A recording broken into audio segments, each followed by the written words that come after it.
ಅವರಿಗೆ ಪ್ರಗತಿ ಚಾನಲ್ಗೆ ಎಲ್ಲರಿಗೂ ಆತ್ಮೀಯವಾದಂಥ ಸ್ವಾಗತ. ಇಂದಿನ ಹತ್ತಿಯ ಮಾರುಕಟ್ಟೆಯ ಬೆಲೆಯನ್ನು ನೋಡಿಕೊಂಡು ಬರೋಣ. ಇನ್ನು ಯಾರು ಹೊಸದಾಗಿ ನಮ್ಮ ಯೂಟ್ಯೂಬ್ ಚಾನಲ್ ನೋಡ್ತಾ ಇದ್ದರೆ ತಪ್ಪದೇ ಸಬ್ಸ್ಕ್ರೈಬ್ ಆಗಿ. ನಾವು ಪ್ರತಿದಿನ ಮಾರುಕಟ್ಟೆಗಳ ಬೆಲೆಗಳ ಅಪ್ಡೇಟ್ಗಳನ್ನ ನೀಡ್ತಾ ಇರ್ತವೆ. ಚಾನಲನ್ನು ಈಗಲೇ ಸಬ್ಸ್ಕ್ರೈಬ್ ಆಗಿ. ಇಂದು ಹತ್ತಿಯ ಮಾರುಕಟ್ಟೆಯ ಬೆಲೆಯನ್ನು ನೋಡಿಕೊಂಡು ಬರೋಣ. ಬನ್ನಿ ರೈತ ಬಾಂಧವರೇ, ಇಂದು ರಾಯಚೂರು ಮಾರುಕಟ್ಟೆಯಲ್ಲಿ ಒಂದು ಕ್ವಿಂಟಲ್ ಹತ್ತಿಯ ಬೆಲೆ ನೋಡುವುದಾದರೆ 6,000ದಿಂದ 8,200, 6,000ದಿಂದ 8,200 ರೂಪಾಯಿವರೆಗೆ ರಾಯಚೂರು ಮಾರುಕಟ್ಟೆಯಲ್ಲಿ ಒಂದು ಕ್ವಿಂಟಲ್ ಹತ್ತಿಯ ಬೆಲೆಯನ್ನು ಹೊಂದಿದೆ.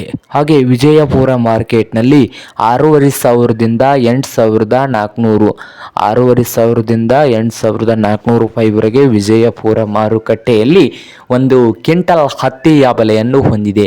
ಹಾಗೆ ಪ್ರಸಿದ್ಧ ಮಾರುಕಟ್ಟೆ ಅದೋನಿಯಲ್ಲಿ 4,000ದಿಂದ 8,300, 4,000ದಿಂದ 8,300 ರೂಪಾಯಿವರೆಗೆ ಅದೋನಿಯ ಮಾರುಕಟ್ಟೆಯಲ್ಲಿ ಒಂದು ಕ್ವಿಂಟಲ್ ಹತ್ತಿಯ ಬೆಲೆಯನ್ನು ಹೊಂದಿದೆ. ನೋಡಿ ರೈತರ, ಇದು ಇಂದಿನ ಹತ್ತಿಯ ಮಾರುಕಟ್ಟೆಯ ಬೆಲೆ ಆಗಿದೆ. ನೋಡಿ ರೈತ.